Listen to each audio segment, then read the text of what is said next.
17h-19h, Judith Belair, Frédéric Brindel. Et coucou les amis, c'est un grand plaisir de vous retrouver aujourd'hui pour une semaine de 17h à 19h pour ces vraies voix de pré-rentrée. Alors évidemment aux côtés de Frédéric Brindel. Et d'ailleurs Frédéric, c'était comment? C'était bien les vacances? Non Judith Belair, je m'aperçois que je ne peux pas faire sans vous, sans les auditeurs de Sud Radio, sans Julien Delmas, notre réalisateur, ni Aurore Cachia, notre responsable réseaux sociaux, ou l'incontournable Aude au standard. Donc très heureux de vous retrouver. On les aime, notre équipe.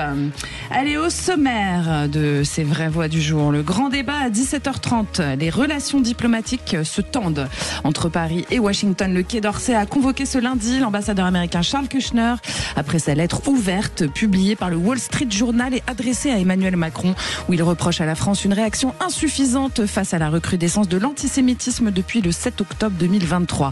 Des critiques balayées par les autorités françaises qui rappellent leur engagement total contre ces actes. Le ministre des Affaires étrangères estime que ces propos enfreignent la Convention de Vienne qui proscrit toute ingérence d'un représentant étranger dans les affaires internes d'un État. Charles Kushner n'est pas diplomate de carrière. En place à l'ambassade de France depuis un mois, sa référence principale pour le poste demeure le fait qu'il soit le père du gendre de Donald Trump, Jared Kushner.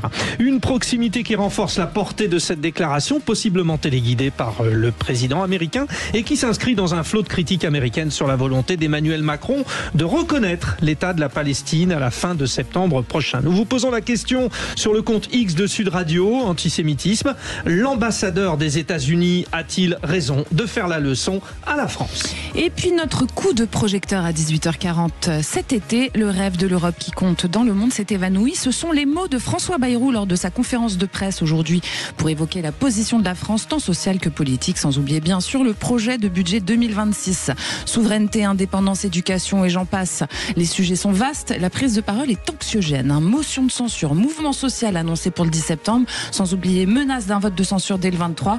L'exécutif est fragilisé de toutes parts. Le gouvernement Bayrou peut-il tenir face à une double offensive sociale et parlementaire? Le Premier ministre s'est présenté à 16h, avenue de Ségur, dans des locaux gouvernementaux du 7e arrondissement de Paris, face à la presse et aux ministres de son gouvernement. Il a dépeint le tableau le plus sombre jamais esquissé par un chef de gouvernement sur la France. On a envie de se tirer une balle. Face à la pression populaire grandissante annoncée le 10 septembre, il proposera donc à l'Assemblée nationale un vote de confiance sur son gouvernement 2 jours plus tôt. Rendez-vous le 8 septembre après la clarification. Nous vous posons la question sur le compte X. Comme le dit François Bayrou, la France est-elle en danger? Et vous le savez, Sud Radio, c'est votre radio. Vous nous appelez au 0826 300 300. Il y a Aude qui vous attend au standard. Et puis nous, on vous attend aussi. Et puis nos éditorialistes du jour, Frédéric. Raphaël Rémy Leleu, qu'on retrouve pour la première. Autant vous dire qu'on est heureux parce qu'elle avait déclaré forfait lors de la précédente. Petite blessure, ça arrive aux grands sportifs, Raphaël. Mais j'étais revenu pendant vos vacances. Oui, c'est vrai, mais ça ne compte pas. D'accord. Vous êtes Quand Frédéric n'est pas là, rien ne compte. Sachez-le. Je note pour la suite. Moi, ce qui m'importe, c'est l'humain. Vous êtes conseillère de Paris écologiste et co-autrice de Beyoncé est-elle féministe? On se pose toujours la question, d'ailleurs. Michael Sherman, vous êtes président de l'association Engagement France Solidarité, conseiller municipal à Charenton-le-Pont. Bonsoir, vous êtes un habitué maintenant. Oh, ça va être la 4e ou 5e, je sais plus. Ça restera votre été, vous, 2025. Alors que la France périssait, vous resplendissiez. Oh, du moins, on reste. Alors, on vous l'a dit, 0826 300 300, vous pouvez réagir à tout ce que vous entendez à l'antenne ici. C'est une manière de prendre le micro, vous le savez. Alors, on file à Toulouse, on accueille Pierre qui nous appelle aujourd'hui. Bonjour Pierre. Bonjour. Bonjour Pierre. Alors Pierre, déjà, on est bien content de vous retrouver sur Sud Radio. Vous savez, vous êtes notre auditeur fil rouge du jour, donc vous allez rester avec nous, vous allez jouer musicalement, vous allez pouvoir réagir à ce que vous entendez. Et alors là, votre sujet, évidemment, ça rebondit sur l'actualité, c'est la conférence de presse de notre Premier ministre à l'instant. Vous avez regardé, et vous, ça va Pierre, là? Vous n'allez pas vous tirer une balle comme Frédéric quand même, j'espère. Écoutez, j'ai pris 2 jours de congé supplémentaires. Pour pallier aux 2 jours fériés qui vont sauter en fait, c'est ça. Allez, on vous écoute Pierre. Donc en fait, moi je crois que François Bayrou confond le présent et le futur, puisqu'il explique que quelque part nous risquons d'être surendettés. Or nous sommes déjà surendettés depuis des années, et j'en veux pour preuve qu'en 1984, le SMIC était à 600 €. Aujourd'hui, il est à 1300 €. Lorsque vous achetez une voiture neuve, une 2 chevaux à l'époque, elle valait 3 000 €. Aujourd'hui, la voiture la moins chère est à 12 000 €. C'est-à-dire elle vaut 4 fois le prix de celle qui se vendait en 84. Or, le SMIC n'a augmenté que de 2 fois. Ça veut dire qu'aujourd'hui, le SMIC devrait être à 2 400 €, vous voyez, au lieu de 1 300. Donc pourquoi cette somme? C'est parce qu'au fond, l'État étant surendetté, elle a augmenté les charges des entreprises, ne permettant pas aux entrepreneurs d'augmenter les salaires. Et c'est pour ça qu'aujourd'hui, le SMIC est à 1 300 €. Moi, je crois que le vrai problème, c'est qu'il faut absolument revenir sur toutes ces strates, ces couches administratives que l'on appelle, c'est-à-dire les conseils régionaux, les conseils départementaux, essayer de diminuer toutes ces charges, enfin, tous ces élus, notamment aussi au niveau des intercommunalités. La fonction territoriale, notamment. La fonction territoriale. Vous savez qu'aujourd'hui, il y a beaucoup de présidents et de vice-présidents qui touchent des sommes colossales en tant qu'élus. Ils touchent des indemnités qui sont bien supérieures aux SMIC. Donc je crois qu'à un moment donné, il faut quand même dire, si on veut faire des économies, commençons par là. C'est-à-dire commençons par expliquer aux élus qu'ils doivent eux aussi se serrer la ceinture. Et une piste, Raphaël Rémy Leleu, donc ce que nous dit Pierre, c'est que le vrai problème, c'est les strates administratives, qu'il faut diminuer les charges, et puis c'est le coût des élus. Qu'est-ce que vous avez à répondre à ça? Bonjour Pierre. Bonjour. Déjà, j'étais très très d'accord avec la première partie de votre propos sur le SMIC, et en fait sur le pouvoir d'achat, sur la baisse des salaires et aussi sur la baisse du positionnement social. En fait, on ne peut plus espérer aujourd'hui se dire que, en ayant fait des études, en ayant travaillé, en ayant fait finalement tout ce qu'on nous dit qu'il faut faire pour mener une vie correcte, voire une vie heureuse, eh bien, on ne peut pas espérer avoir une meilleure situation que celle de ses parents. Et Pierre n'a même pas évoqué le cas du logement avec les loyers, voilà. Parce que là, c'est pire. Et on s'inquiète même légitimement pour la situation de ses enfants. Je lisais juste avant de venir la situation du logement étudiant à Toulouse, justement, et à quel point ça coûte cher. Donc là-dessus, je suis tout à fait d'accord avec vous, c'est l'un des points principaux. Et après, sur les strates administratives et sur notamment les élus, sur le fonctionnement des collectivités, Pierre, je vous le dis très honnêtement, très franchement, mais il faudrait qu'on ait beaucoup plus de temps pour en parler. Je pense qu'il y a aussi beaucoup de fantasmes là-dessus. Moi, je me souviens, une fois, c'était pas à l'antenne chez vous, c'était ailleurs, mais un auditeur m'avait dit, mais vous, de toute façon, vous êtes élu, du coup, vous ne payez pas le logement, vous ne payez pas le train, c'est tout frais payé, vraiment aux frais de la princesse. Ça dépend où on est, on va dire. Et surtout, c'est pas le cas pour les élus dans les collectivités territoriales. Et moi, je pense toujours à nos collègues qui sont élus dans des petits villages qui n'ont pas de service, en fait. Non, mais ce que dit Pierre, vous confirmez, c'est pas tant ce que gagnent les politiques, c'est la multiplication. Et voilà. Alors là, c'est ça, Pierre, c'est bien ça. C'est tout à fait ça. Ouais. Et d'ailleurs, je crois que quand même, quand on parle d'intercommunalité, moi je me souviens en 2004, lorsqu'on a créé les intercommunalités, on avait dit on va les créer pour diminuer justement le montant des dépenses, puisqu'on va concentrer les dépenses autour de plusieurs villages, par exemple. Or, c'est pas ce qui s'est passé. C'est-à-dire qu'on a augmenté à la fois le nombre d'élus, entre guillemets, plus en plus, tous ces élus sont obligés de faire quelque chose, donc ils dépensent encore plus. Et vous avez des petits villages qui n'ont plus un centime, alors que vous avez justement des cantons qui sont plus gros, qui, eux, ont ramassé la totalité des dépenses. Et ça, c'est une honte, parce que justement, au lieu d'améliorer la situation de tous ces habitants, on l'a complètement détérioré. Bon, alors, réaction à votre tour, Michael Sherman. Je rappelle que, tout comme Raphaël Rémy Leleu, vous êtes donc élu à la municipalité de Charenton-le-Pont. Alors, pour rassurer notre auditeur déjà qui est formidable, puisqu'il a quand même établi un diagnostic des précédentes années, donc je salue toujours la qualité des auditeurs sur Sud Radio qui toujours apportent au débat des chiffres et des idées. Alors moi, je suis élu conseiller municipal, je reçois pas d'émoluments. Donc je suis pas payé. Donc il y a énormément de conseillers municipaux en France, et notamment la majorité qui ne reçoivent pas d'émoluments. C'est pas un salaire, c'est un traitement, ça s'appelle les émoluments. Donc ça, c'est vrai qu'il y a, et vous avez raison, notamment beaucoup de fantasmes sur les élus. Là où je rejoins notre auditeur, c'est qu'il y a un millefeuille administratif. Si on prend notamment parmi tant d'autres, les champs de compétences, notamment on a notamment une élue écologiste, mais c'est vrai que notamment sur la compétence du vélo, vous avez un plan régional du vélo. Les conseils métropolitains font un plan du vélo. Les communes font un plan du vélo. Il y a un millefeuille administratif. Si on en faisait un, quoi. Voilà, exactement. Et non, parce qu'en fait, il faut justifier parfois. Parce qu'il faut justifier parfois sa compétence. Et parce que, et il a raison, notre auditeur a raison. Il y a un millefeuille administratif où chaque compétence, notamment les territoires, qui sont en charge notamment du traitement des poubelles, etc. en Ile-de-France, doivent aussi justifier les salaires parce qu'il y a des directeurs généraux de ces administrations publiques. Donc il a raison que, et parfois ça touche pas forcément les élus, mais des fois des hauts fonctionnaires qui sont largement, mais c'est pas des élus. La majorité des élus en France, je vous assure, malgré les fantasmes, c'est des gens qui sont bénévoles, qui donnent énormément de leur temps, beaucoup de retraités. Bon, donc ce qu'il faut retenir, c'est qu'en fait, moins d'élus, mais ça veut pas dire des élus moins payés, parce que pour qu'on ait de bons élus, plus de qualité, moins de quantité. Voilà, c'est Judith qui a le...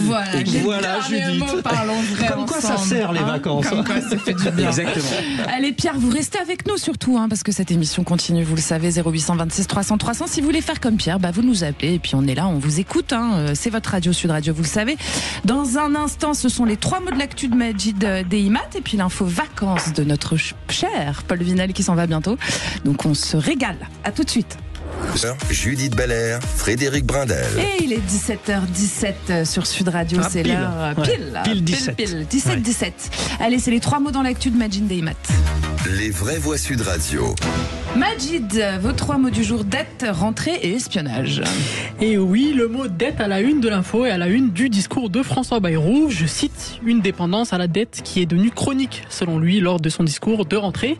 Et une autre rentrée, celle des milliers d'enfants handicapés qui restent encore sans véritable solution scolaire, alerte l'UNAPEI, l'Union nationale des parents d'enfants inadaptés.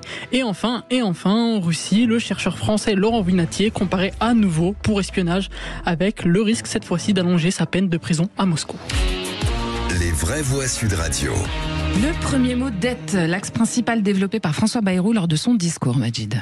Et oui, l'heure est grave. François Bayrou l'a expliqué, la France traverse un moment préoccupant, un moment d'hésitation et de trouble qui impose une clarification.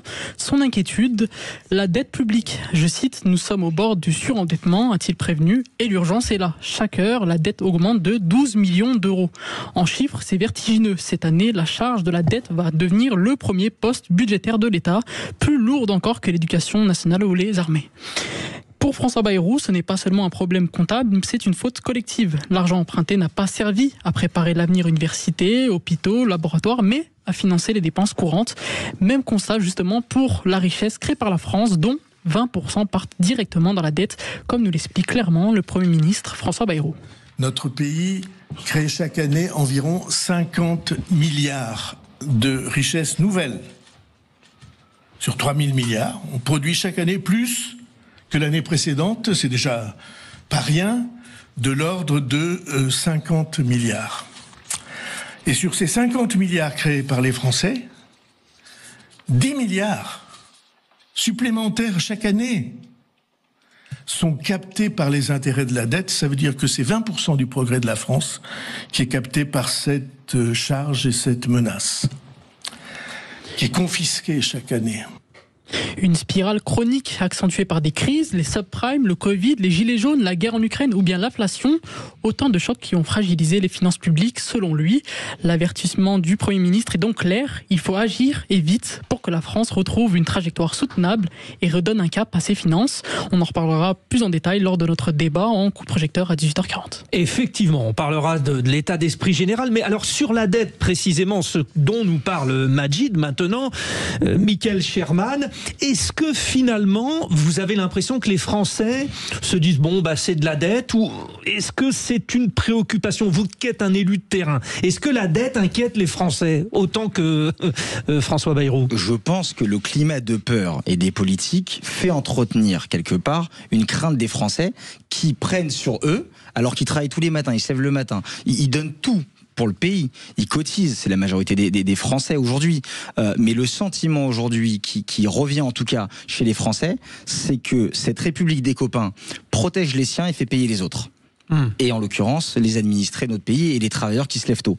Et c'est ça en fait le problème, c'est la méfiance entre l'autorité, ou si vous prenez aujourd'hui, vous faites un micro-trottoir, la majorité des Français vont vous dire, mais nous on a l'impression que quelque part, ils protègent leurs privilèges et et c'est à nous de payer à chaque fois et de passer à la caisse. Et comme le disait très bien notre auditeur, où va notre argent, c'est un peu ça, quoi. Mais les Français le voient, où va notre argent. On peut pas aujourd'hui avoir un discours vraiment honnête avec les Français et leur dire de payer alors qu'on voit autant de privilèges aujourd'hui, autant d'administration, autant je le disais juste avant, des privilèges. Il faut d'abord qu'il y ait des élus responsables. Et puis François Bayrou, excusez-moi si on peut revenir, j'ai pas eu le temps de le dire au début de l'émission, mais c'est quelqu'un qui vit sur le dos de la République toute sa carrière. Il a été certes serviteur de la nation en tant que ministre, mais je veux dire, il a participé à la dette. Il a pas pris de vacances, tout ça. Il a pas pris de vacances, mais après c'est la fonction et il a choisi cette vie au service de la République. Mais je veux dire, on peut pas aujourd'hui demander aux Français de payer la facture quand on a participé à un système où la dette n'a fait que augmenter toutes ces années. Raphaël Rémy-Leleu, quand on y pense, le premier poste budgétaire de l'État, c'est quand même donc la charge de la dette. Donc ça dépasse l'éducation nationale, ça dépasse les armées. J'ai envie de dire, moi, ce que ça m'inspire, c'est scandaleux. C'est-à-dire qu'on devrait faire passer des priorités. Ça devrait être une des priorités, mais ça devrait pas être la première, quoi. En fait, ce qui est compliqué avec la question de la dette, c'est que bien sûr, quand on vous dit c'est la première charge de l'État, sa première charge du budget, c'est extrêmement flippant parce que on met ça en regard de la manière dont nous, on se retrouve à gérer notre argent.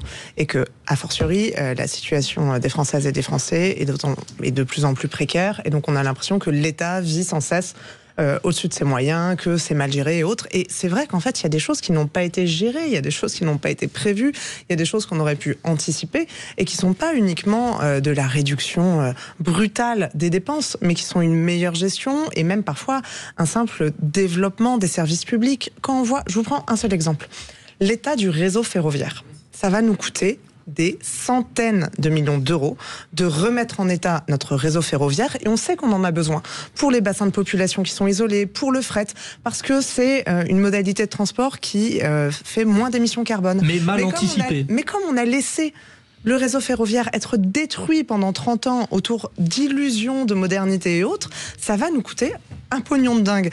Donc au bout d'un moment, là où je suis d'accord, c'est que ce sont les mêmes responsables qui nous ont conduits à la catastrophe, qui nous disent là, aujourd'hui, c'est la catastrophe, et qui, à côté de ça, font des choses totalement délirantes. Enfin, le discours de responsabilité de François Bayrou sur la dette, quand je vois qu'il cumule Premier ministre et toujours maire de Pau, et qu'il fait des allers-retours en avion, je vois pas comment c'est soutenable, en fait. Bien. Votre deuxième mot, Majid, rentrée des enfants handicapés sans école pour cette rentrée. Et oui, c'est une alerte lancée à une semaine de la rentrée scolaire. Selon l'UNAPI, des milliers d'enfants handicapés restent encore mal scolarisés en France. Certes, il y a eu des avancées avec près de 520 000 enfants accueillis en milieu ordinaire en 2024, mais les chiffres restent préoccupants. L'enquête menée par l'association auprès de 38 structures révèle que 13% des enfants concernés ne bénéficient d'aucune heure de classe et que pour la plupart, la scolarisation ne dépasse pas 12 heures par semaine. Et surtout, plus de 4000 enfants attendent toujours une place en institut médico-éducatif. Autre problème, à l'école, certains postes d'AESH, ces accompagnants d'élèves en situation de handicap, restent vacants. Une situation alarmante soulignée par Clémence Guettet, députée LFI du Val-de-Marne, chez nos confrères de France TV. Sur le handicap, c'est une situation absolument dramatique. Rien que dans ma circonscription, il manque à peu près 20% d'AESH pour accompagner les élèves en situation de handicap, dans le Val-de-Marne tout à fait. Et rien que dans la ville de Choisy-le-Roi, il manque 40. AESH. Ce sont des femmes qui sont mal payées, qui doivent jongler entre plusieurs écoles, entre plusieurs types de handicap, qui nécessitent une formation rigoureuse. Clémence Guettet, députée LFI du Val-de-Marne, chez nos confrères de France TV. En bref, malgré des progrès, beaucoup d'enfants handicapés restent encore laissés pour compte à l'école et cela inquiète à seulement une semaine de la rentrée. On aura l'occasion, Judith, de reparler de tout ça, notamment dans le tour de table. On espère que ça va être justement réglé, cette histoire. Troisième mot, Majid, espionnage. Le chercheur français Laurent Vinatier, de nouveau devant la justice. Mais russe, hein. La justice. Oui, c'est vrai. Faut le dire quand même. C'est quelque chose d'autre. Le chercheur français Laurent Vinatier n'est pas au bout de ses peines, justement. Déjà condamné à 3 ans de prison en Russie pour ne pas s'être enregistré comme agent de l'étranger. Pour rappel, Laurent Vinatier est spécialiste de l'espace post-soviétique et travaillait pour le Centre pour le dialogue humanitaire, une ONG suisse. Il doit comparaître aujourd'hui justement devant un tribunal de Moscou pour de nouvelles accusations d'espionnage susceptibles de lui valoir jusqu'à 20 ans de prison. Une situation qui inquiète logiquement sa mère, Brigitte Vinatier, qui a témoigné chez nos confrères de France 2. Je n'imagine même pas 20 ans. Parce que de toute façon, si vraiment Laurent est détenu pendant 20 ans, on ne le reverra plus de notre vie puisqu'on sera mort, c'est certain, vu notre âge. C'est inimaginable. L'audience se tiendra à huis clos à la prison de Lefortovo, connue pour accueillir des détenus dans des affaires politiques. Pour l'instant, il n'est pas clair si Laurent Vinatier a été inculpé et aucune accusation précise n'a été dévoilée. Cette nouvelle affaire survient alors que les relations franco-russes sont au plus bas depuis la guerre en Ukraine en 2022. Paris, de son côté, réclame sa libération, dénonçant des pratiques visant à prendre des ressortissants occidentaux en otage. On pense fort à ses parents, à Laurent Vinatier. Allez, tout de suite, c'est la chronique d'été de Paul Vinel. Les vraies voix Sud Radio. La petite info actu, mais façon été, Paul. Exactement, aujourd'hui je vais vous parler d'une rentrée sous haute tension, celle de la France insoumise. Depuis jeudi et jusqu'à hier, c'était le rendez-vous incontournable de la rentrée politique. Les amphis 2025 se sont déroulés à Châteauneuf-sur-Isère près de Valence. Et en près de 9 éditions, jamais les amphis d'été de la France insoumise n'avaient connu un tel climat électrique. Et pour cause, le refus d'accréditer le journaliste du Monde, Olivier Perroux, à ses universités d'été. Le parti de Jean-Luc Mélenchon reproche aux journalistes d'avoir signé, en compagnie de Charlotte Belaïch, de Libération, La Meute, un livre enquête. Cet ouvrage décrit une formation totalement organisée autour de la personnalité de Jean-Luc Mélenchon, où intimidation et menaces sont monnaie courante. Mathilde Panot s'est défendue aujourd'hui de ces accusations. C'était ce matin chez nos confrères de BFM TV. Il existe un code de déontologie dans le journalisme. C'est de s'appuyer sur des faits, de faire du contradictoire et de respecter les vies privées. Lorsque vous avez un journaliste, nous avons dit à la rédaction du Monde qu'elle était bienvenue. Nous avons d'ailleurs accrédité un photoreporter du Monde. Donc il n'y avait aucun problème à ce que le Monde puisse couvrir notre événement. Mais lorsque vous avez un journaliste qui nous compare à une secte, qui compare les insoumis à des animaux, et qui surtout expose nos familles et nos enfants, c'est non. À noter que 70 journalistes ont été accrédités pour cet événement. De nombreuses sociétés de journalistes ont dénoncé le refus de LFI d'accréditer Olivier Perroux à ses universités d'été. Il s'agit d'une atteinte grave au droit d'informer qui s'inscrit dans un contexte préoccupant de recul de la liberté de la presse, même dans les démocraties, défend le SDJ. Merci Paul, merci Majid. Allez, dans un instant, votre grand débat du jour. Tension diplomatique entre Paris et Washington. Le Quai d'Orsay a convoqué l'ambassadeur américain Charles Kushner. Dans une lettre publiée dans la presse, celui-ci reproche à la France de ne pas agir suffisamment face à la montée de l'antisémitisme depuis le 7 octobre 2023. Des accusations qui sont rejetées par Paris, qui dénonce une ingérence contraire à la Convention de Vienne. La France montrée du doigt parce que théâtre de nombreux actes antisémites, mais est-elle la seule nation dans ce cas-là? Un ambassadeur des États-Unis novice proche de Donald Trump qui outrepasse son champ d'action.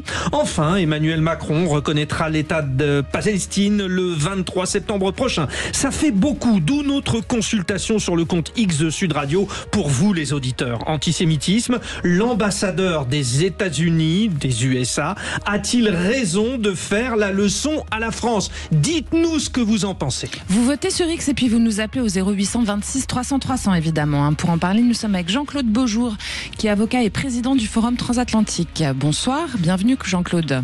Bonsoir. Bonsoir Jean-Claude.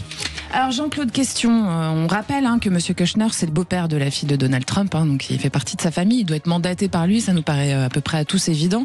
Selon vous, est-ce que c'est un simple incident isolé ou est-ce que c'est vraiment une fracture entre des alliés qui sont quand même historiques, la France et les États-Unis? Non, je pense que c'est un vrai sujet parce que aussi bien pour des raisons de fond que pour des raisons de forme, je trouve que ce courrier n'est pas approprié. Merci, vous allez rester avec nous Jean-Claude Beaujour pour continuer ce débat avec nos vraies voix. Et puis vous, auditeurs de Sud Radio, vous restez avec nous, il est 17h29, à tout de suite. Les vraies voix Sud Radio, 17h, 19h, Judith Belair, Frédéric Brindel. Ils sont prêts. Regardez, ça c'est le retour de vacances, Judith. Ça doit être ça. Alors qui est-ce qui le fait? J'allais vous lancer en fait. Allez-y, parce que j'aime bien. J'aime bien quand vous me lancez. Allez-y. On reprend nos marques, chers auditeurs, chères auditrices. Top. Les vraies voix de Sud Radio sont toujours avec vous. Il est 17h33 sur Sud Radio et on vous rappelle nos éditorialistes du jour, Frédéric Brindel. Raphaël Rémy-Leleu est avec nous, conseillère de Paris écologiste et co-autrice de Beyoncé est-elle féministe? Et puis Michael Sherman, président de l'association Engagement France Solidarité et conseiller municipal à Charenton-le-Pont. 17h33, c'est le grand débat du jour. Ah, voilà. Les vraies voix Sud Radio, le grand débat du jour. Les relations se crispent entre Paris et Washington, pas comme entre vous et moi. Ah bah non, nous ça va bien, moi je suis vraiment content. Le Quai d'Orsay a convoqué ce lundi l'ambassadeur américain Charles Kushner après ses propos dans une lettre ouverte au président Macron et publiée dans le Wall Street Journal où le diplomate dénonce ce qu'il estime être un manque d'action de la France face à la montée de l'antisémitisme depuis le 7 octobre 2023. Des accusations fermement rejetées par Paris qui rappellent que la lutte contre les actes antisémites fait l'objet d'une mobilisation totale. Le ministère des Affaires étrangères, souligne que les déclarations de l'ambassadeur constituent une entorse à la Convention de Vienne qui interdit à un représentant étranger de s'immiscer dans les affaires intérieures d'un État. Il est reçu en ce moment même. Il est un nouveau dans le poste d'ambassadeur en France. Il est arrivé au mois de juillet, il n'a pas encore les codes, mais dans une lettre écrite au chef de l'État, l'ambassadeur, beau-père d'Ivanka Trump, la fille de qui vous savez, fustige ces déclarations qui vilipendent Israël et des gestes comme la reconnaissance d'un État palestinien qui encourage les extrémistes. Effectivement, la pression est mise sur Emmanuel Macron et donc nous vous mettons la pression, vous les auditeurs. Soyez gentils de répondre à la petite consultation antisémitisme. L'ambassadeur des États-Unis a-t-il raison de faire la leçon à la France? Vous dites oui pour l'instant, mais je vais vous dire le chiffre précisément parce que ça a évolué. 0826 300 300 aussi, vous pouvez nous appeler pour réagir au standard. Aude vous attend et pour en parler, nous sommes avec Jean-Claude Beaujour qui est avocat et président du Forum Transatlantique. Rebonsoir Jean-Claude. Bonsoir. Alors Jean-Claude, vous avez commencé à nous expliquer juste avant la coupure que selon vous, c'était une grosse erreur finalement cette lettre en direct à notre président. Absolument. J'ai dit que cette lettre est inopportune, mais préalablement, je voudrais préciser que la qualité de père du gendre de Donald Trump n'a rien à voir avec le lien familier. Pour moi, est sans importance dans cette affaire, puisque l'ambassadeur a remis ses lettres de créance, donc il est parfaitement habilité à représenter son gouvernement. Donc pour moi, c'est pas le débat. Le débat de fond est le suivant, c'est que le courrier effectivement remet en cause la politique française étrangère. Et vous savez très bien qu'il y a un article 41 de la Convention de 1961 sur les relations diplomatiques qui dit formellement qu'un État ne doit pas s'immiscer dans les affaires intérieures, qu'un ambassadeur ne peut pas s'immiscer dans les affaires intérieures du pays hôte. Donc ce courrier, de ce point de vue, est effectivement une entorse à la Convention sur les relations diplomatiques. Sur le fond de l'affaire elle-même, c'est vrai qu'en plus, alors on peut, et ça c'est mon deuxième préalable, il peut y avoir des accords politiques entre pays partenaires. Mais pour moi, il est important que deux pays qui en plus sont membres permanents du Conseil de sécurité des Nations Unies respectent le droit international. Et puis, sur l'opportunité, en tout cas sur la question de fond, on ne peut pas dire que la France ne travaille pas à juguler les actes antisémites. Justement, Jean-Claude Beaujour, on va décortiquer tout cela. Vos préambules, on le mérite, mais on n'est pas surpris, et c'est pour ça qu'on vous invite, c'est qu'ils sont très clairs et qu'ils présentent clairement la situation. Je voudrais revenir sur la petite consultation. Vous, les auditeurs de Sud Radio, vous dites que l'ambassadeur des États-Unis a raison de faire la leçon à la France à 71%. Alors, continuez de donner votre point de vue, mais quand je fais la petite provocation sur le statut de beau-père, du gendre, enfin bref, de la famille de machin, l'idée c'est d'aller chercher derrière, il y a une proximité avec Donald Trump, et du coup, ce n'est pas anodin comme on pourrait le penser, Raphaël Rémy-Leleu. On peut penser jugement daté carrément. Eh bien, je suis tout à fait d'accord avec vous parce qu'en fait, je crois surtout qu'il faut que nous arrêtions en France de nous étonner de la méthode Trump. Il fait ce qu'il annonce qu'il allait faire. Et rappelez-vous, il y a quelques mois, ça ne concernait pas la France, mais ça concernait l'Allemagne. Et on avait Elon Musk qui allait faire des meetings avec l'AfD, le parti néo-nazi qui se présente aux élections en Allemagne, contre le gouvernement en place en Allemagne. Et c'est totalement délirant du point de vue diplomatique qu'un ministre, en fait, il avait un rang de ministre d'importance, se permettent de faire ce genre de choses.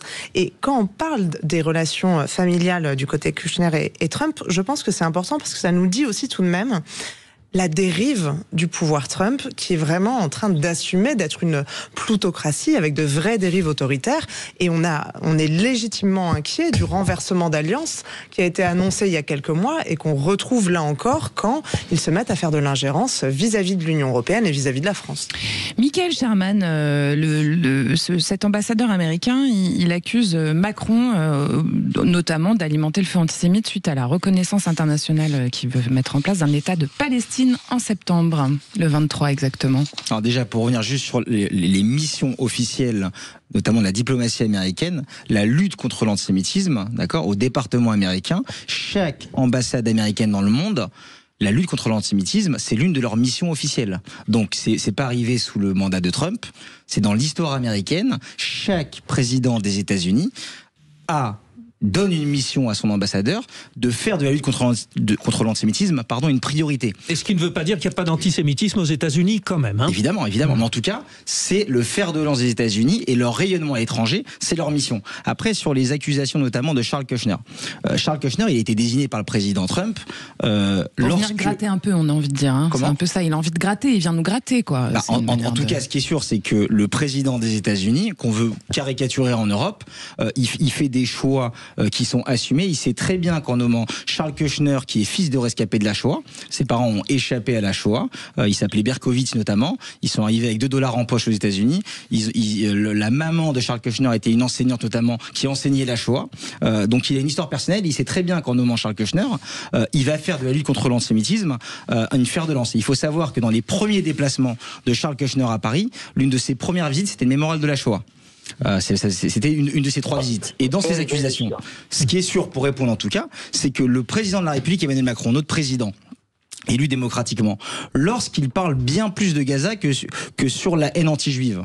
On peut rappeler quand même ce qui s'est passé cet été. Il y a eu une quantité d'actes antisémites où tout l'été, nous avons eu le même rabbin de Neuilly qui a été agressé 2 fois une semaine à Deauville et dans sa propre ville à Neuilly-sur-Seine. Vous avez à Levallois-Perret, qui est comme une ville calme, que je connais bien, où une grosse communauté où plus de 20 000 juifs vivent. C'est pas Emmanuel Macron le responsable. Non, mais en tout cas, quand vous parlez en tant que président plus d'un État palestinien et de l'urgence d'un État palestinien, que vous n'êtes pas présent à la manifestation de la lutte contre l'antisémitisme et qu'on vous entend plus parler de Gaza que de ses propres concitoyens français, à force de parler plus de Gaza, vous attisez indirectement la haine anti-juive dans notre pays. Jean-Claude Beaujour. Oui, alors juste Jean-Claude, quand même, pour aller dans le sens, je glisse juste une petite question, puis après vous développez évidemment, mais c'est tendu entre Trump et Macron, parce qu'on les a vus notamment lors du sommet sur l'Ukraine et la Russie plutôt bien s'entendre. Donc il y a pression sur Macron ou pas ? C'est bien sûr que c'est tendu, et moi je ne conteste absolument pas et je soutiens complètement ce qui a été dit sur le plan factuel et sur le fait que ces actes sont complètement odieux. Donc là-dessus, il n'y a pas de discussion. Le fait est que politiquement, il peut y avoir des désaccords, mais il y a des voies politiques pour cela. Effectivement, l'ambassadeur aurait pu demander à être officiellement reçu par le ministre des Affaires étrangères pour marquer ses inquiétudes. Mais si vous voulez, si on ne respecte plus, et pour moi c'est vraiment important, justement, si nous ne respectons pas nos engagements internationaux, et vous avez dit la méthode Trump, mais c'est pas parce que c'est la méthode Trump qu'on ne peut pas respecter les accords que nous avons signés. Sinon, à partir du moment où on ne respecte plus ces accords, eh bien, ça sert à rien de dire qu'on fait des textes, qu'on vote des lois, y compris au plan interne. Donc attention, ce n'est pas sur le fait de désaccords politiques, et je peux entendre le désaccord, je l'entends. Vous voyez, je dis même, j'entends ce désaccord politique, et moi je suis respectueux de la position, en tout cas, de la politique américaine. C'est la souveraineté américaine qui s'exprime. En revanche, ces désaccords doivent s'exprimer. Il y a des voies politiques pour cela, et le fait d'avoir pris une position qui est publiée dans les formes, c'est contraire au principe de non-ingérence. Voilà, c'est ce que je dis simplement. Il aurait pu être demandé, y compris par le président de la République. Je dis qu'il faut faire attention, parce qu'après, si on ne respecte pas, pour des motifs parfois expliqués, on ne respecte pas les conventions. On vous entend, Jean-Claude Beaujour. Si si on ne respecte pas, à ce moment-là, on ne respecte plus rien. C'est là où je dis qu'il faut faire attention. 0826 300 300, vous le savez, vous pouvez réagir à ce que vous entendez à cette antenne. Nous sommes toujours avec notre auditeur Pierre. Pierre, vous êtes avec nous ? Oui, je suis là. Alors, Pierre, on vous écoute. Qu'est-ce que vous en pensez de tout ça ? On prend une leçon ou pas ? Pardon ? Est-ce qu'on prend une leçon ou pas ? Moi, je crois que surtout le président Trump joue à la provocation parce que d'une part, il ne supporte pas cette idée de reconnaître la Palestine et il aborde la question sur le versant de l'antisémitisme pour semer le trou, non pas à l'international, mais au niveau national. Mais au fond, la question, elle est plus à poser au gouvernement français que au président Macron, puisque Macron, lui, s'occupe de l'international. Moi, je crois qu'on n'a jamais été contre les Israéliens, bien au contraire, on les a toujours soutenus. Maintenant, que fait-on de la Palestine ? Est-ce qu'on doit tous les gazer, entre guillemets ? Il faut quand même Pierre, Pierre. Si vous voulez, à un moment donné, il y a des positions à avoir. Vous êtes un peu extrême dans votre prise de parole, si je puis me permettre. Utiliser les mêmes termes qui ont été utilisés pour la Shoah, pour parler des Palestiniens, c'est compliqué. Permettez-moi de rebondir, s'il vous plaît. Je vous remercie, Pierre. Quand on écoute Pierre, Raphaël Rémy-Leleu, on se dit que effectivement, je pense que la majorité des gens sont pour reconnaître un État palestinien. Maintenant, il faut savoir dans quelles conditions et qui on va avoir en face dans le gouvernement palestinien en question. Si c'est le Hamas, ça pose quand même un sérieux problème, non ?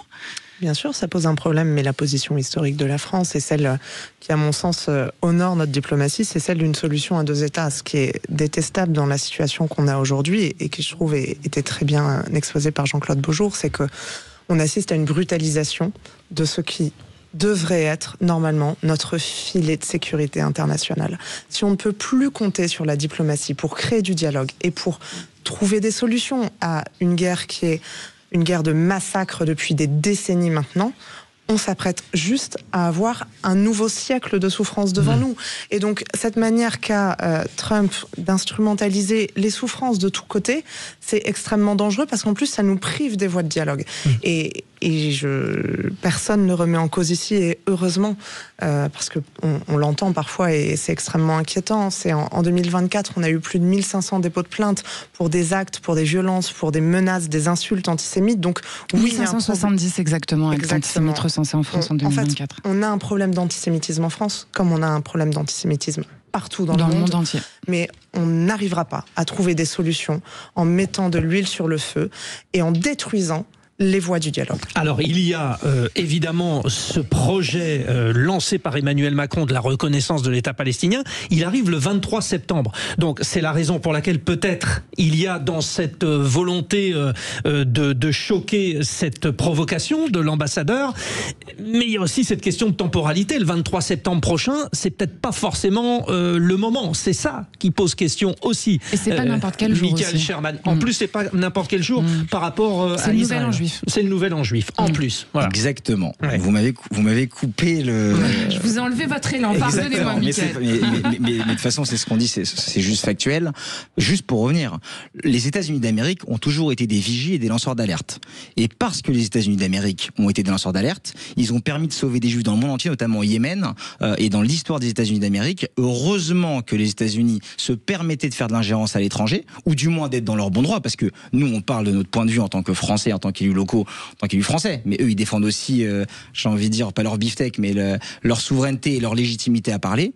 Et heureusement que Charles Koechner, et vous savez, moi je suis une famille de rescapés de la Shoah, heureusement qu'il y avait des personnes et des personnalités publiques qui avaient une autorité, qui n'étaient pas corruptibles ou qui avaient une liberté de parole, notamment Zew Jabotinsky à l'époque, ou des lanceurs d'alerte qui en Pologne avaient prévenu aux Juifs de quitter dans les années 30 la Pologne, parce que des faits graves constituaient la nécessité, la légitimité de lancer l'alerte, parce que vous savez que dans notre pays, nous avons quand même connu depuis DJ Lemsey, Sébastien Selam, Mireille Knoll, Ilan Halimi, Sarah Halimi, l'hypercacher, d'accord. Il y a eu une succession de faits, l'école aux Arts Torah de Toulouse.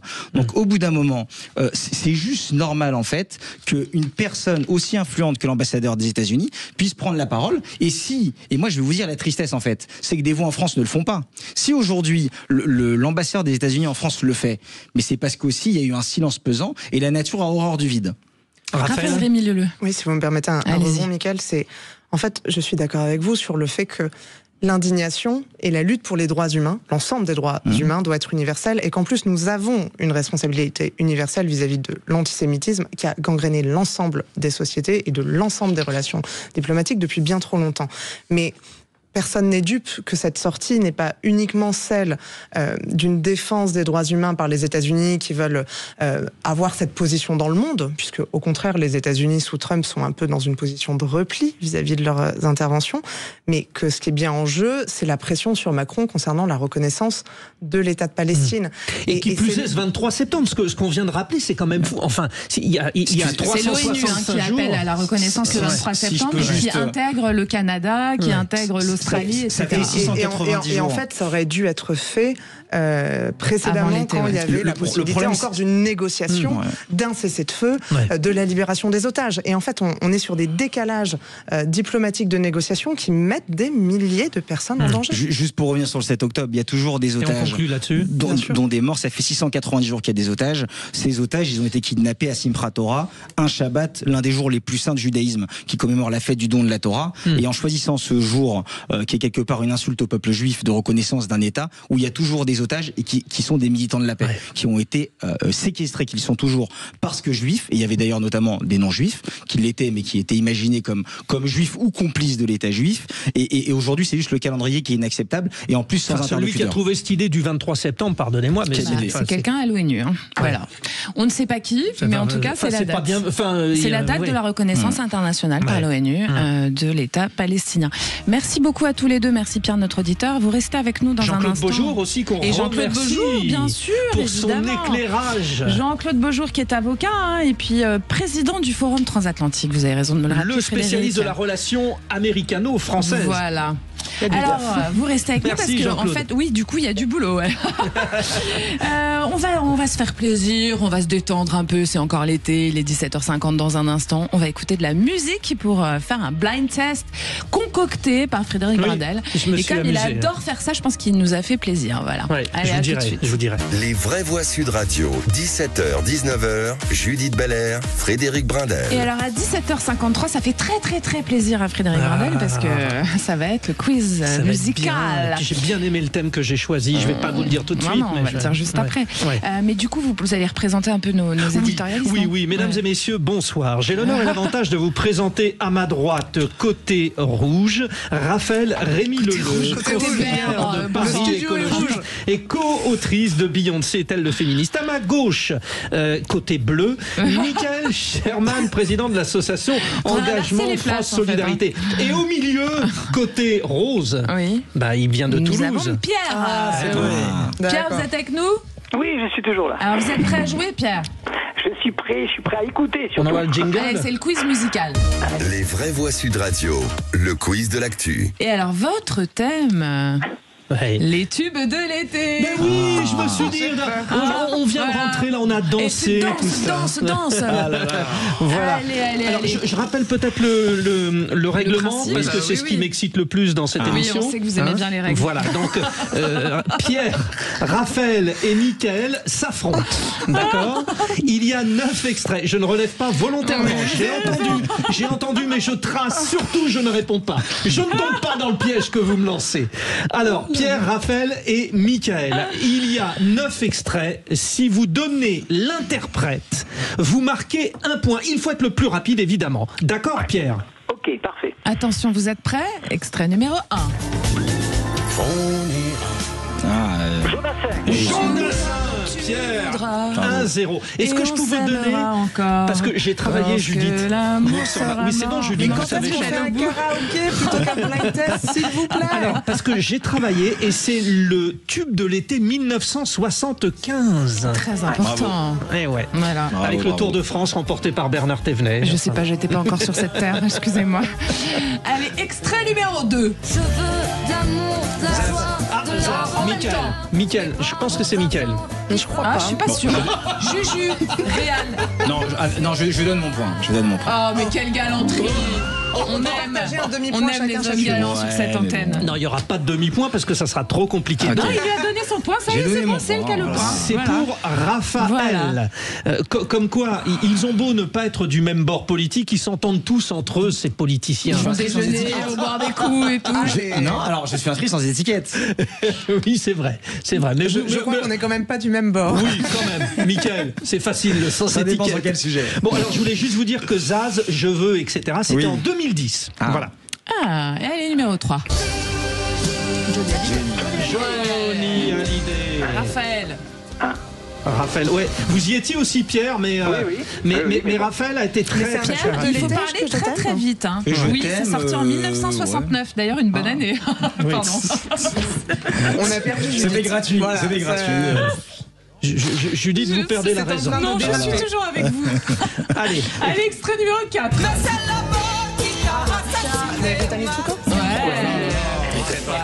J'aurais pas dû donner mon point. c'est exactement ce que Pierre voulait dire et ce que vous avez dit, Mickaël. Fallait-il favoriser Raphaël Je suis meilleur en quiz de citations politiques qu'en blind test. Ah, je vous rassure. Bon, les Rita Mitsuko, c'était 1985. Marcia Baila. Numéro 5. C'est plus compliqué là.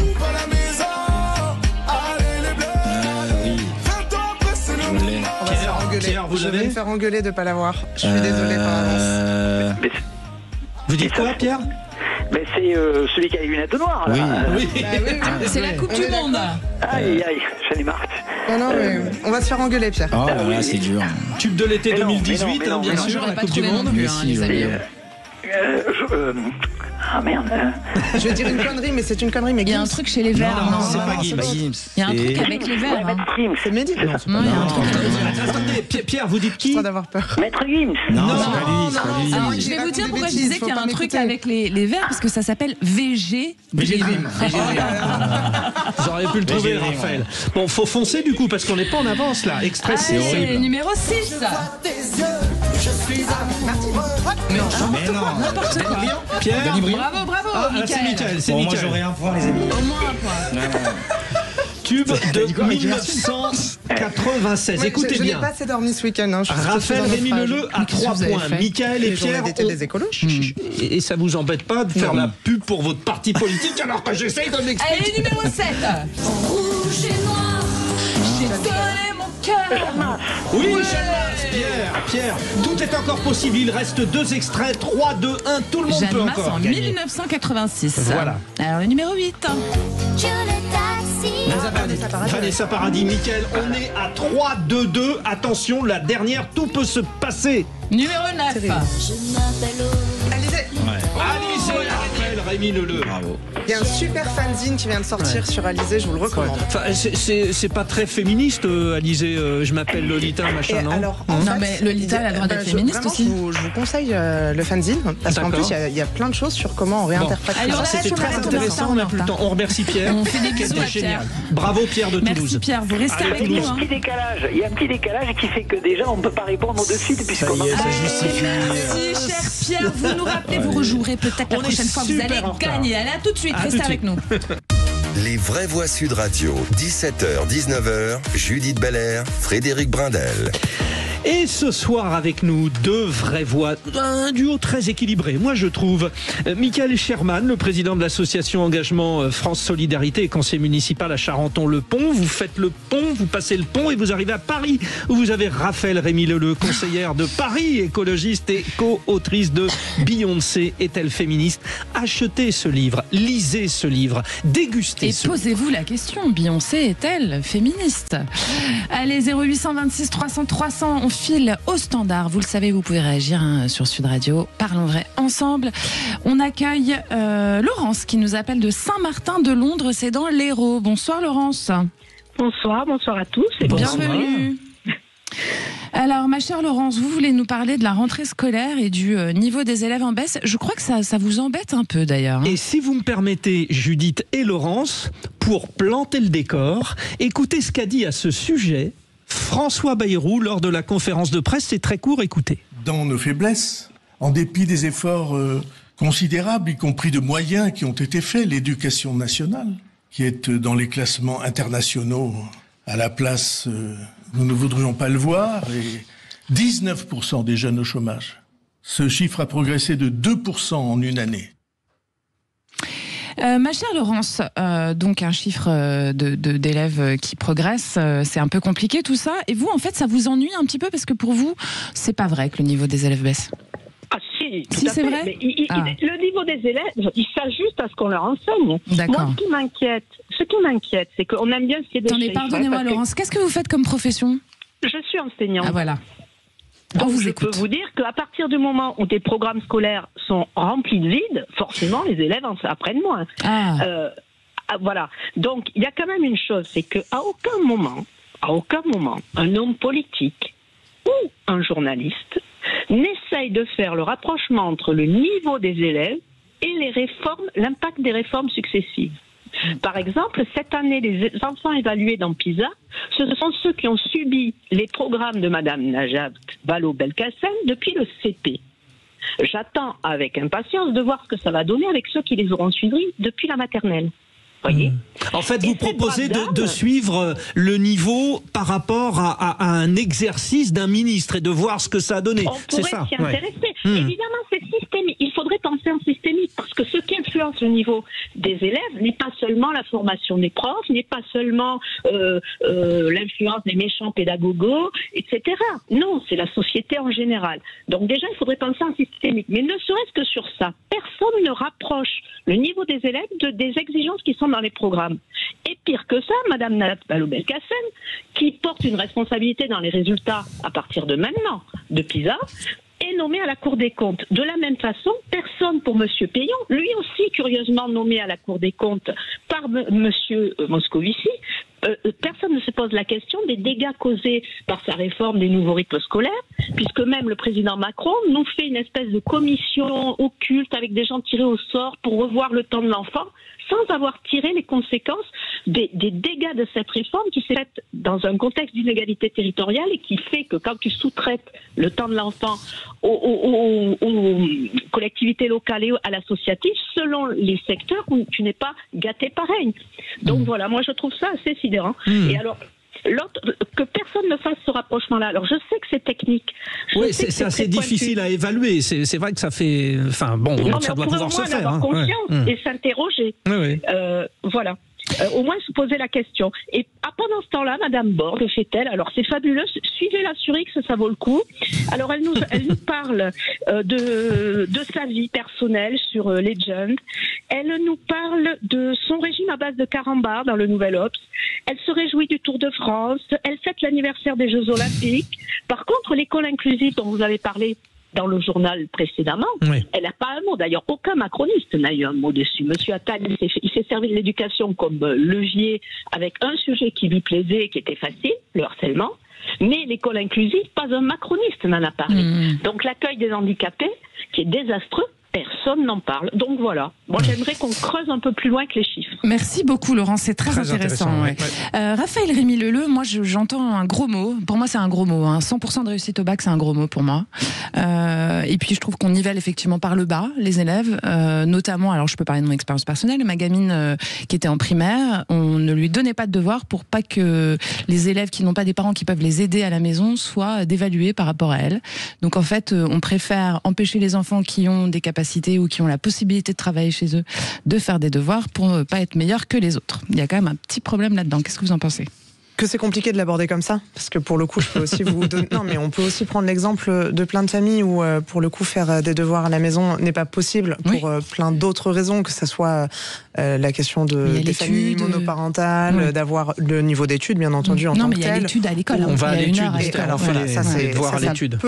Permettre d'avoir des solutions, mais moi, par exemple, je me souviens des inégalités criantes et cruelles qui ont été révélées par le Covid, et j'ai l'impression qu'on n'en a pas beaucoup tiré de leçons, et qu'une fois que c'était fini, on a repris comme si de rien n'était.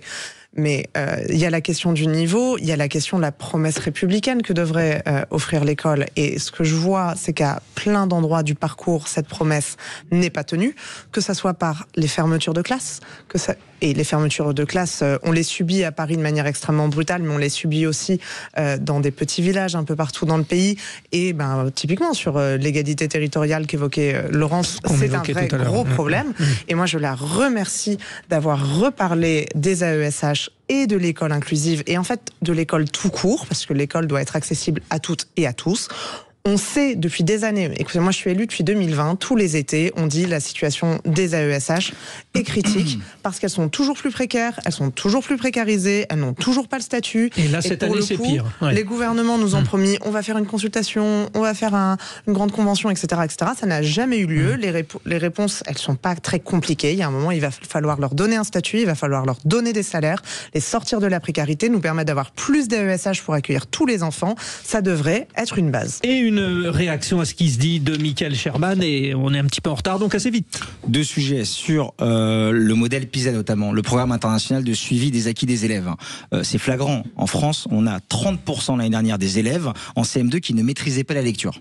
Donc au bout d'un moment, sans parler des mathématiques et de tout le reste, en France, il y a un sujet de l'illettrisme notamment, et des enfants qui ne maîtrisent même pas la lecture, qui est grave. Donc allez pas vous étonner qu'après ils aient pas un emploi quand ils sortent du collège ou du lycée ou avec une formation continue. Sur les AESH, les accompagnants des élèves en situation de handicap, il y a un flou mais artistique des gouvernements successifs où on n'a pas de données. On a des données par département mais pas nationaux.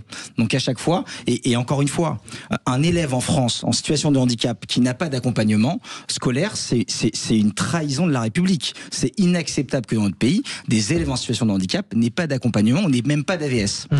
J'espère avoir été assez court. On fera sans doute, je pense, cette semaine, Judith. Oui, on va s'en faire. On va s'en faire, clairement. Ouais.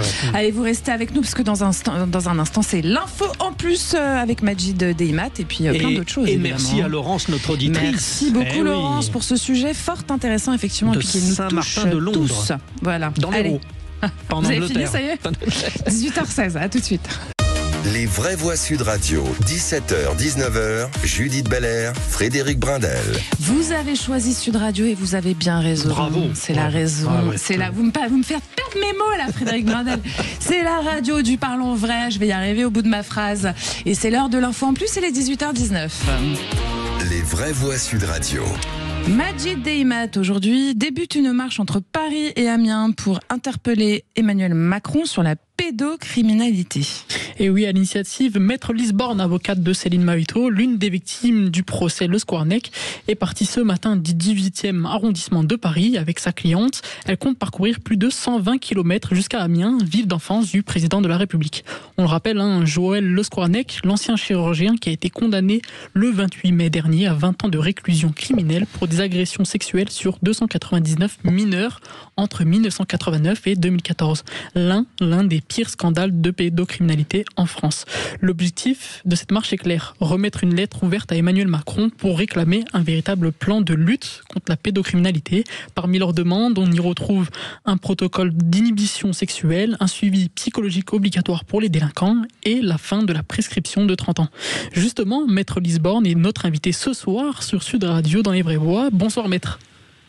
Bonsoir. Bonsoir et bienvenue à vous. Merci beaucoup. Vous dénoncez justement le silence des pouvoirs publics depuis le procès Le Squarnec et vous êtes justement à la marche. Dites-nous comment ça se déroule et bien sûr où vous êtes actuellement. Alors, tout d'abord, je tenais à préciser qu'il s'agit de l'initiative de Céline Mahito, ma cliente, parce qu'en fait, moi, je ne suis que son porte-parole. Donc, je suis bien sûr à ses côtés dans cette initiative. Nous sommes actuellement à 10 km de Chantilly. Nous sommes partis ce matin aux alentours de 10h de Paris, à Montmartre, puisque c'est là où se trouve mon cabinet, mais surtout Paris parce que c'est le lieu d'exercice du pouvoir de M. Macron. Et nous nous dirigeons vers Amiens sur un parcours qui va durer 4 jours. Vous passez par les petits villages, par les villes, vous passez par Rouen, etc. On passe par les départementales, donc oui, je vous confirme qu'effectivement, voilà, c'est d'ailleurs un petit peu périlleux, mais ça reste le chemin quand même le plus simple. Et donc là, ce soir, ce sera Chantilly. Demain, nous serons à Beauvais, après-demain Breteuil et ensuite Amiens.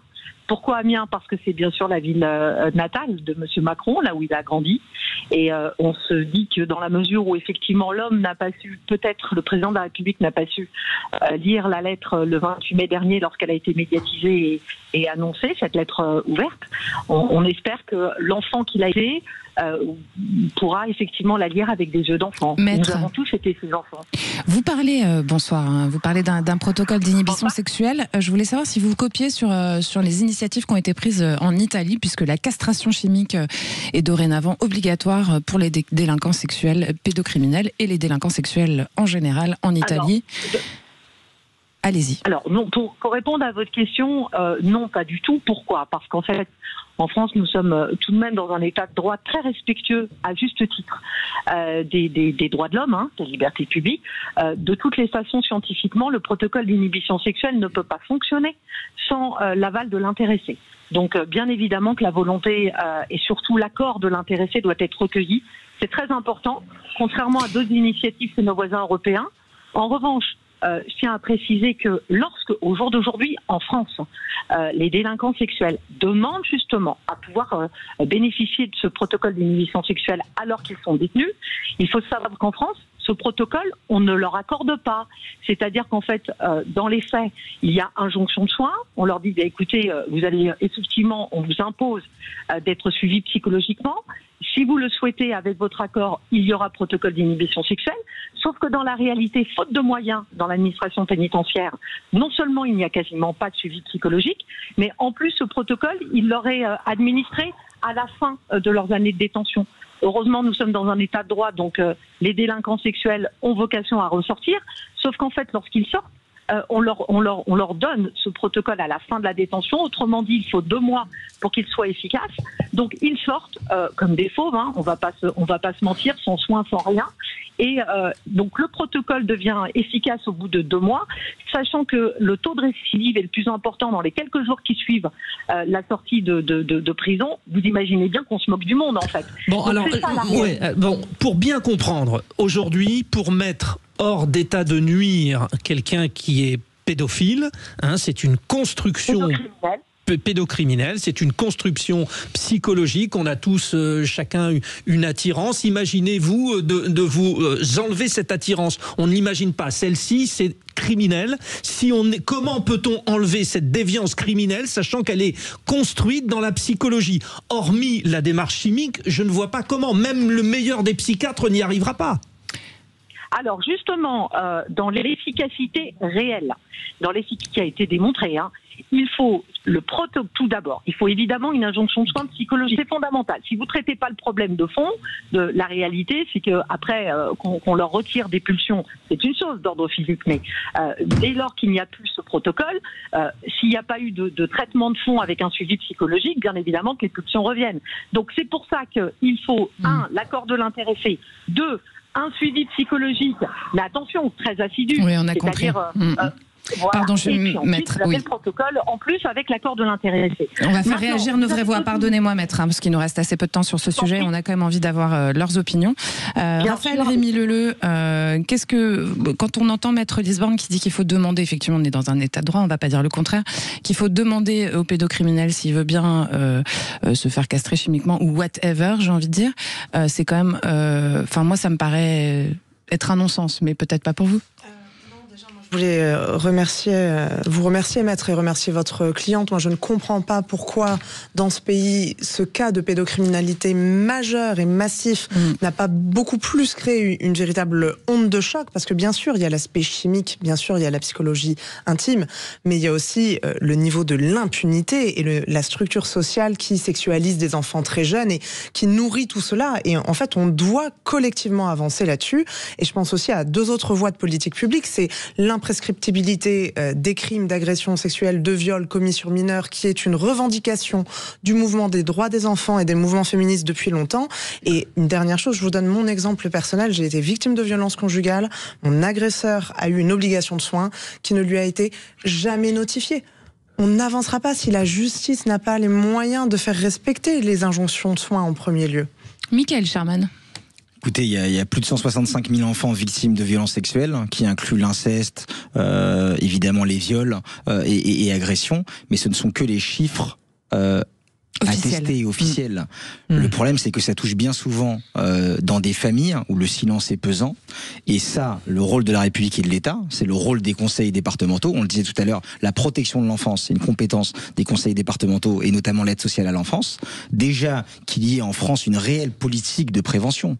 Aujourd'hui, il faut que des Instagrammeuses ou des TikTokeuses fassent des chansons protégez vos parties intimes dans toutes les langues pour que la société prenne quelque part cette cause comme une cause nationale. Et il y a aussi les réseaux avec des gens qui ont beaucoup de pouvoir et qui en abusent. Et de temps en temps, les réseaux sautent. On en a eu aux États-Unis. Et le problème, c'est que ça engendre aussi les thèses complotistes. Parce que quand l'État ne fait pas, les citoyens se posent des questions. Et en premier lieu, les victimes, vous le disiez. En fait, on ne parle jamais des victimes. On parle souvent dans la presse et le nom des bourreaux, et on ne parle jamais des victimes. Et je pense qu'il faut recentrer le débat sur les victimes, écouter les victimes. Il y a eu des assises de lutte contre l'antisémitisme. J'attends, moi, les assises de lutte contre la pédocriminalité, qui est un fléau dans notre société. Merci beaucoup pour ce sujet, Majid Deimat. Merci aussi, maître Lise. Bonne marche. Bonne route. Merci beaucoup, maître Lise Borne, d'avoir d'être intervenu sur notre antenne aujourd'hui, 18h27. Vous restez avec nous dans un instant, c'est le tour de table des vraies voix. Merci Majid. Les vraies voix Sud Radio, 17h, 19h, Judith Belair, Frédéric Brindel. Nos vraies voix ce soir, Raphaël Rémy-Leleu, conseillère de Paris écologiste et co-autrice de Beyoncé est-elle féministe? Michael Sherman, président de l'association Engagement France Solidarité et conseiller municipal à Charenton-le-Pont. Ils sont là pour... pour le tour de table des vraies voix, c'est ça? Buenas tardes, amigos. Mais maniez-vous le tronc, on va bientôt se mettre à table. Vous connaissez l'histoire de la femme qui va acheter un meuble chez Ikea? Non, taisez-vous, parce que là, ça... Le tour de table. Si je sais pas quand c'est à moi de parler après. Allez, c'est à vous du coup, Raphaël Rémy-Leleu. Vous allez nous parler du coût de la rentrée universitaire pour les étudiants et les étudiantes. Alors, je devais vous parler de ça, mais si vous me permettez, j'ai changé d'avis. Et vous savez que j'adore ce jingle, notamment la citation de Kaamelott où on entend taisez-vous, vraiment, j'en peux plus. Et ça m'a un peu fait cet effet-là quand, en route vers le studio, j'ai écouté François Bayrou. Déjà parce que c'était long, parce que c'était un peu pénible, et puis surtout, il y a un moment qui m'a... où j'ai connu un malaise extrême et ensuite une très grande colère, c'est le passage sur les enfants. Le passage sur les enfants où François Bayrou reprend le truc un peu éculé de la dette, c'est terrible, c'est ce qu'on laisse à nos enfants, il faut agir en responsabilité, et il a cette phrase, il faut agir en responsabilité face aux enfants, et pardonnez-moi ce mot, il faut agir de manière affectueuse. Et je veux dire non, en fait. Non, je pardonne pas l'usage de cette phrase. Quand on a vécu la séquence qu'on a vécue avant l'été, au début de l'été, sur François Bayrou et Bétaram, on évite, en fait. On évite. Il faut réussir à prendre ses responsabilités. Nous, on exige un devoir de vérité sur ce qui s'est passé à Bétaram, sur les défaillances de l'État, sur la défaillance de signalement, sur la défaillance d'accompagnement. On parlait de pédocriminalité il y a quelques instants. C'est symptomatique de ça. Et on a un Premier ministre qui s'en lave les mains, alors que sa responsabilité personnelle était mise en cause, et qui ensuite fait des petits jeux de mots sur « pardonnez-moi, les enfants, faut les traiter avec affection ». C'est plus qu'un malaise politique. Il faudrait apprendre à faire autrement de la politique, à respecter les enfants, à respecter la lutte contre la pédocriminalité et à agir enfin. L'affaire de Bétaram, effectivement, il l'a pas très bien gérée, François Bayrou. D'une manière générale, la communication, il ne la gère pas très bien. Et quand on a cette conférence de presse où on s'endort au bout de 2 minutes, on se dit quand même que, quelles que soient ses qualités, cet homme-là a un problème avec la communication. Il a un problème avec la communication, oui. Après, là, on est bien au-delà de la communication. On est sur une affaire d'État où un Premier ministre est impliqué de près ou de loin, et je pense que c'est plus que des maladresses. Il y a évidemment, et le témoignage des enfants devenus maintenant adultes qui sont marqués à vie, et on parlait de la pédocriminalité avant, des enfants qui ont été victimes de violences, qu'elles soient morales ou sexuelles, et on n'est plus autant de la maladresse ou des lacunes de communicants. C'est un scandale d'État. Eh bien, vous avez la parole, Michael Sherman, vous allez la garder. Vous allez nous parler du message de soutien à Isabelle Piboulot, qui est, suite à son témoignage à elle, poignant après l'agression de son compagnon à la sortie du tramway dans le 14e. Pour rappel, c'est une de nos confrères de chez CNews. Exactement. Écoutez, j'ai été, je pense, comme... Consoeur. Exactement, comme comme de nombreux citoyens de notre pays, touchés par son témoignage poignant ce matin que j'ai entendu. Il m'arrive, je la connais pas personnellement, il m'arrive de la croiser en plateau le dimanche soir sur une autre chaîne. Et en fait, c'est juste la réalité de ce que vivent nos Français qui prennent les transports en commun. Son compagnon, on peut saluer, je l'ai eu très brièvement par message et je lui envoie mes affectueuses pensées, était chevaleresque, qui a été un peu un héros. Sa compagne au retour de vacances, après un été merveilleux, est rentrée de vacances comme tous les Français le font. Et dans les transports, sa compagne a été menacée de mort, peut-être de violences sexuelles ou sexistes, ou du moins d'attouchement, on ne sait pas. Elle avait déjà été victime, elle l'a dit dans son témoignage poignant. Et puis c'est un peu le reflet de notre société, de la violence. Il y a plus de 10 000 agressions au couteau par an dans notre pays. Et puis il n'y a pas de répression. Il semblerait un multirécidiviste à vérifier s'il avait le droit ou non d'être sur le territoire français, mais du moins en tout cas il aurait une origine étrangère. Et voilà, c'est la violence de notre société. Et puis ça touche aujourd'hui quelqu'un pas de connu, mais du moins vous voyez qui a un écho. Donc on en parle, et elle l'a très bien dit, ça reflète tout le cas de toutes les autres victimes en France qui eux n'ont pas un écho national. Voilà. Et l'acte héroïque de celui qui intervient pour sauver une personne, malheureusement il arrive que les sauveurs se mettent en grand danger aussi. Une réaction, Raphaël Rémy-Leleu, même si tout a finalement été dit? Une réaction déjà de soutien, bien entendu, vis-à-vis de cette consoeur et vis-à-vis de son compagnon. Une réaction aussi d'empathie profonde, puisque ça m'est arrivé trop régulièrement à mon goût, la situation d'agression, de menace ou d'insulte dans les transports en commun en Ile-de-France. D'ailleurs, il y a une enquête de victimologie qui avait été menée par le Haut Conseil à l'égalité de mémoire, et 100% des femmes prenant les transports en commun en Ile-de-France disaient avoir déjà subi une situation de violence, qu'elle soit morale ou physique. Et alors vous disiez la personne qui serait d'origine étrangère. Bon, moi aussi je suis d'origine étrangère, hein, mais surtout c'est 100% des hommes qui sont des agresseurs dans cette situation. Et on a un vrai problème sur l'agression, l'agressivité vis-à-vis des femmes dans les transports en commun, parce que c'est aussi un vrai reniement de liberté. En fait, on a un problème d'agression en général aussi, puisque là, il s'agit d'un homme, c'est important de le dire aussi. Ah oui, mais qui s'étant interposé en plus. Bien sûr. Ça, allez, merci beaucoup à tous les deux. Vous restez avec nous, chers auditeurs, pour le grand débat du jour dans un instant. C'est le coup de projecteur. Hein. François Bayrou a fait aujourd'hui une conférence de presse pour présenter, vous le savez, les priorités de la rentrée, dont ce fameux projet de budget 2026. Mais le gouvernement est déjà fragilisé entre la menace d'un blocage massif le 10 septembre, celle d'une motion de censure dès le 23. Certains proches du Premier ministre doutent un climat explosif et parlons vrai, d'un début de bordel.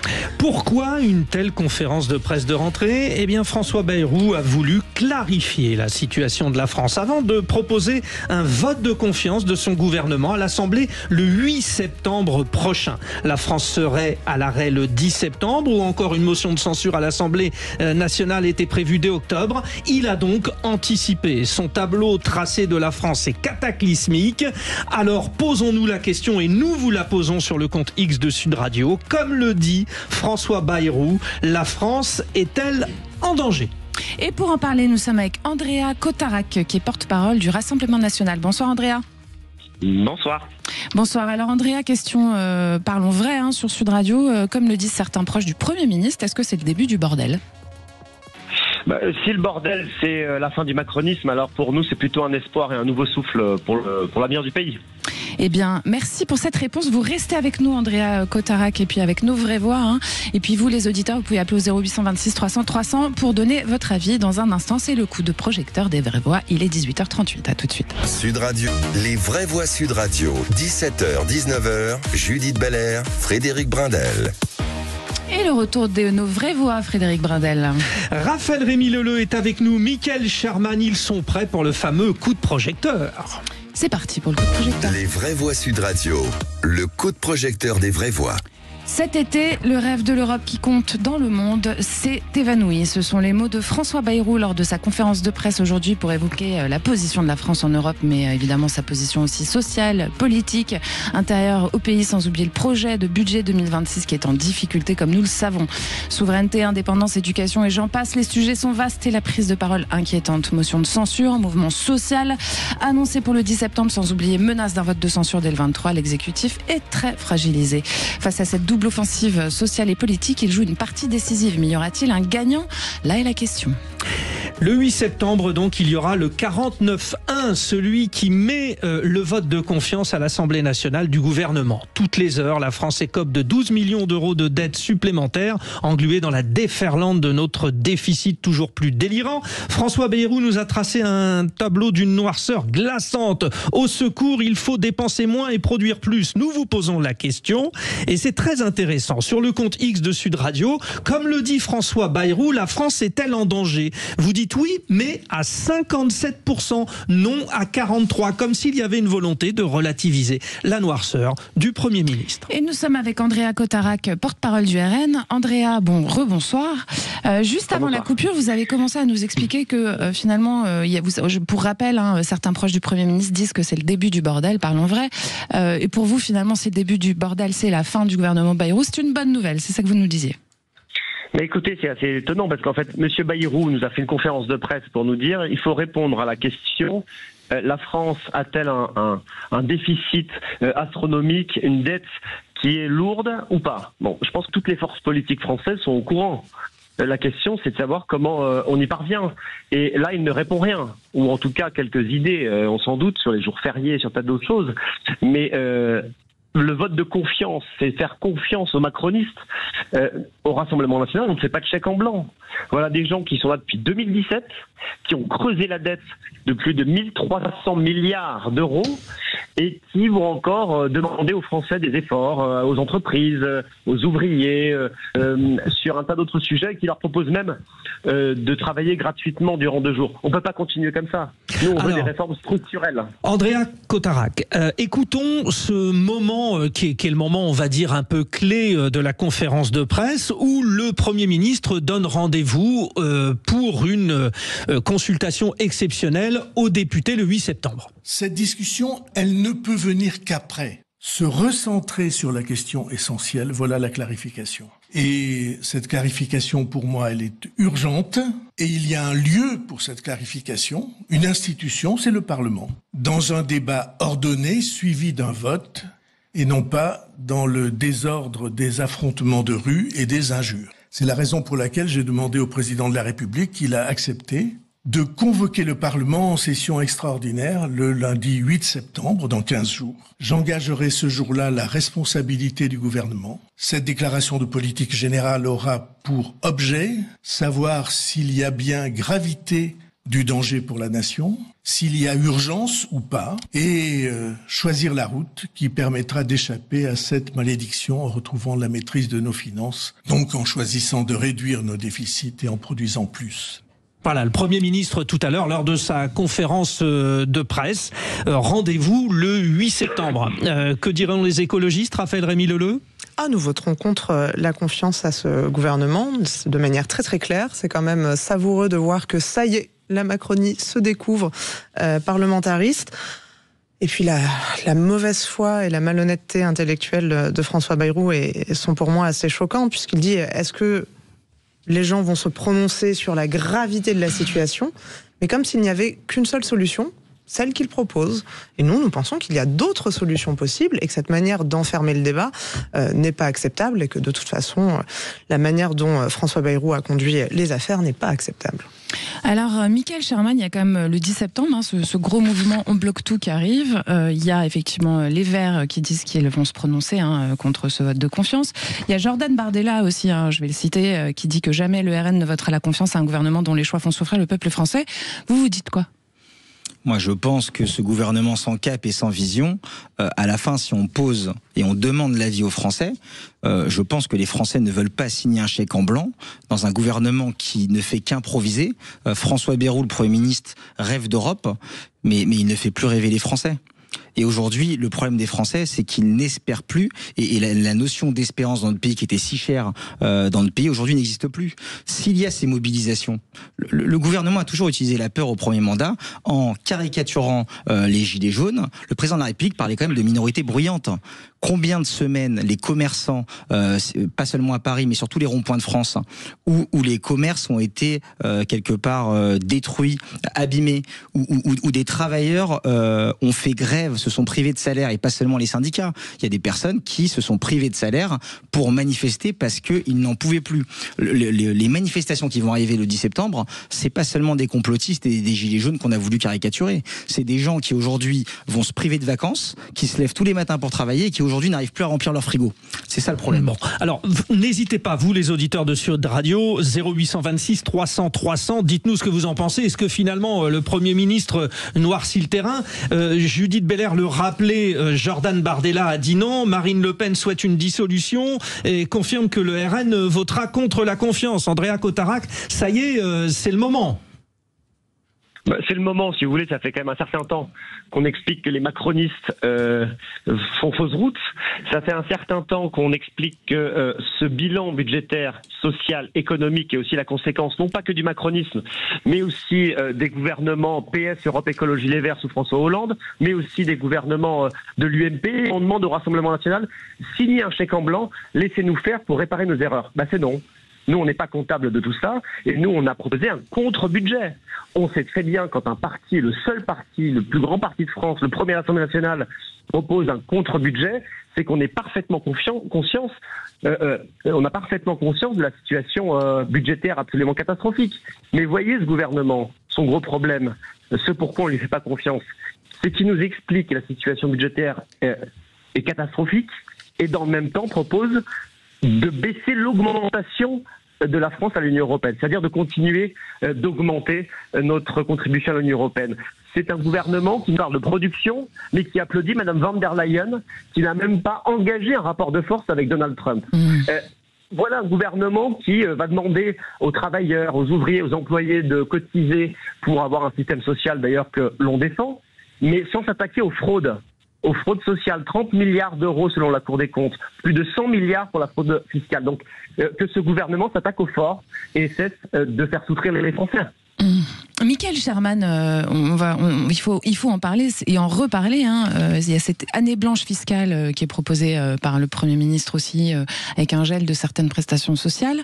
Et puis il y a cette suppression des 2 jours fériés qui est, je pense, un des sujets qui hérisse le plus le poil des Français. Qu'est-ce que vous en pensez, vous? Je pense que s'il y a une déconnexion aussi du réel et que tous ces politiques qui ont fait de leur carrière, il faut le dire, et pourtant je ne suis pas pour stigmatiser les élus, j'en suis un. Je suis bénévole dans ma fonction. Mais aujourd'hui, je pense que il y a des politiques aujourd'hui qui gouvernent la France qui ne sont pas assez descendus dans la rue et ne savent pas qu'en touchant aux jours fériés, ils touchent aux travailleurs et ils touchent vraiment à ceux qui manquent d'argent juste pour subvenir à leurs besoins. Et je pense que cette déconnexion du réel fait aujourd'hui qu'il y a évidemment des Français qui ne vont plus voter. Il y a une absence des bureaux de vote et il y a aujourd'hui une abstention grandissante. Pourquoi? Parce qu'il y a une méfiance de nos administrés, des citoyens français envers ceux qui nous gouvernent. Et ça, cette cassure et quelque part ce fossé qui s'est créé au fil des générations, on va mettre des années à le réparer.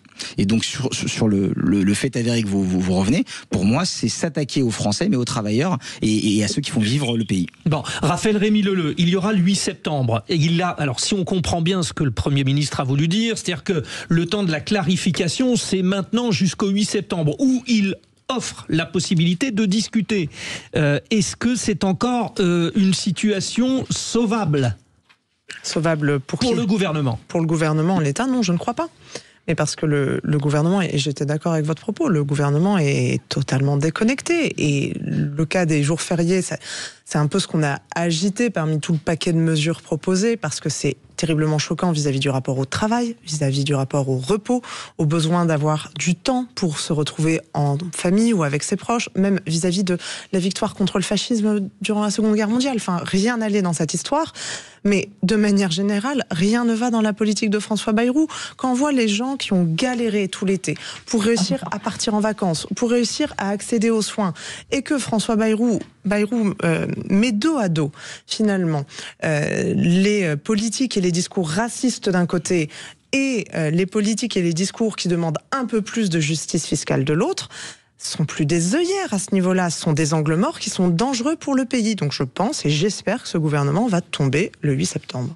Andrea Cotarac, on aura compris, je rappelle que vous êtes porte-parole du RN, vous aussi, vous attendez que ce gouvernement tombe. Oui, parce qu'en réalité, c'est une situation absolument inédite. On a un gouvernement qui est minoritaire. C'est-à-dire que ce sont les perdants des élections législatives qui aujourd'hui gouvernent le pays. C'est quand même assez fort de café.